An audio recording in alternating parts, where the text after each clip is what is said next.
பாண்டிய நாட்டு திவ்ய தேசங்களில் இப்போ நம்ம 2வது தலத்திற்கு வந்துட்டோம். அந்த வகையில் திவ்ய தேச தலங்களில் 80வது தலமாக சொல்லப்படக்கூடிய இந்த தலம் வானமாமலை. அதாவது நாங்குநேரியிலேருந்து ஒரு 6 கிலோமீட்டர் தள்ளி கூட வானமாமலையில் இருக்கக்கூடிய இறைவனை தான் பார்க்க போகிறோம்.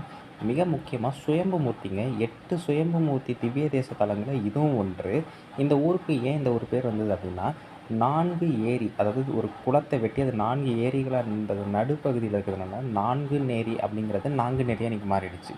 இந்த கோவிலோட இன்னொரு சிறப்பு என்ன அப்படின்னா, இறைவன் எப்படி இங்கே சுயம்பு மூர்த்தியோ அதுபோல் ஸ்ரீதேவி, பூதேவி, சூரியன், சந்திரன், பிருகு ரிஷி, மார்க்கண்டேயர், ஊர்வசி, திலோத்தமை, அர்த்த மண்டபத்தில் கருடாழ்வார், அப்புறம் விஸ்வசன் எல்லாருமே சுயம்பு மூர்த்தி. அது இங்கே மட்டும் தான் பார்க்க முடியும்.